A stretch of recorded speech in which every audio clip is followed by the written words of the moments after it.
Hello, welcome to Poetry Changes Lives. Poetry meets history and a thought for the day each day of the year in this book. There's a hardcover version as well, of course, and finds me in my garden reading this day after day. It's the thing I enjoy doing most, quite honestly, because I know that a bit of poetry being put into my head is bound to be beneficial, and I get a result. I can assure you, I get a result every time I do it. And I think you might as well if you try reading yourself. Just try as a little exercise. Pick up a book of poetry, an anthology, this book maybe, and just read the first poem that your eye falls upon and see if at the end of it you're feeling any better. I think you might. If you go to the website poetrychangeslives.com, my website, you can read all about that sort of thing. You can also, if you put your email in, you can, into the box there, you can receive, completely free of course, a daily email with a poem, thought for the day, bit of history, and some nice photographs and pictures as well. A lot of people seem to like that. On this day in 1737, the very, very remarkable, sort of one-off really, historian Edward Gibbon was born in England. And what a man he was.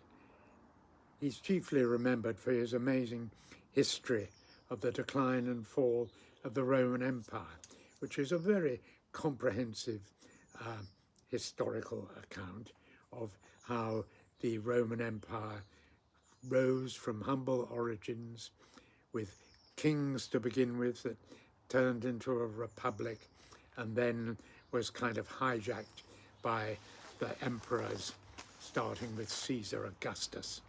And we all know how that turned out. But it's an amazing story, and Gibbon tells it in his own unique fashion, very witty, very insightful. And what's really amazing is that Gibbon, he was well educated, but he'd never written a book before in his life, or indeed really wrote one after he'd finished his history.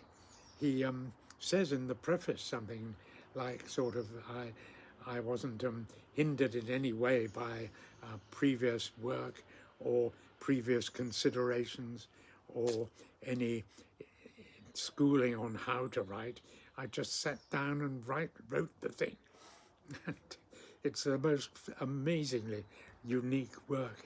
It reads very easily and very well today, and you'd be amazed how witty it is.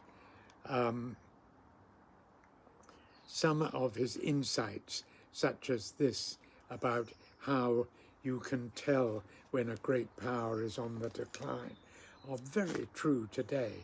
He's talking here about the Roman Empire and its decline, but it could equally be our own British Empire. See what you think of this. The 5 marks of the Roman decaying culture were concern with displaying affluence instead of building wealth. 2, obsession with sex and perversions of sex. 3, art becomes freakish and sensationalistic instead of creative and original. 4, a widening disparity between the very rich and the very poor. And 5, an increase in demand to live off the state. Well, most countries in the Western world would recognize those 5 items. I'll tell you again. Concern with display of affluence, not building it. Obsession with sex. Art that's sensationalistic and freakish. Disparity between the rich and poor, and a demand increasing to live on the state. That's us. It's probably America and most of Europe as well. Think about it. A very, very perceptive man and a very brilliant writer was Edward Gibbon. Today I'm going to read a poem about the rise of the Roman Empire by a contemporary of Gibbon's, Lord Macaulay, Thomas Macaulay. He wrote some very fine epic poems, not so very well known these days. I mean, epic poems in English aren't terribly in fashion at the moment, but he did write some very stirring stuff.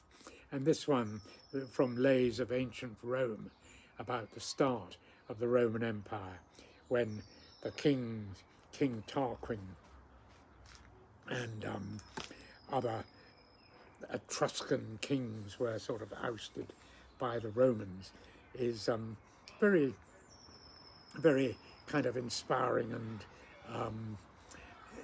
it makes you sit up and listen. See what you think of this.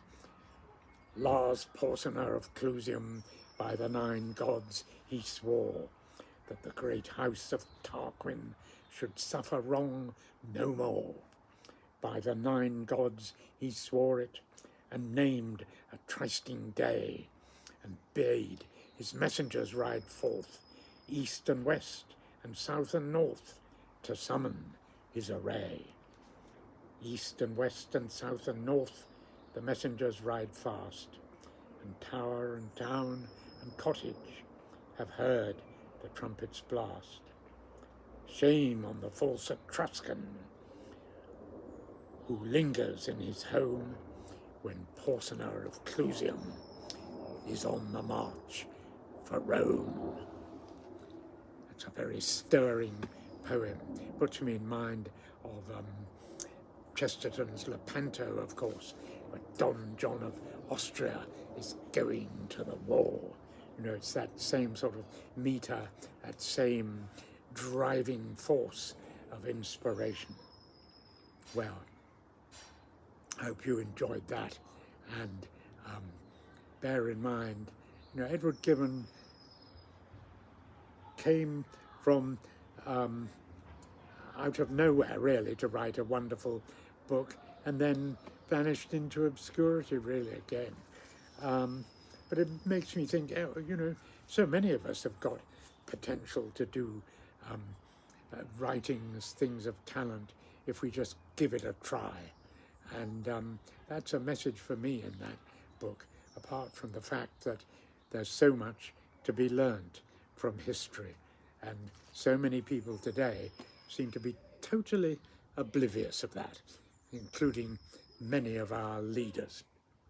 Today I will try to learn myself from the lessons of history. Thank you for listening. Have a good day.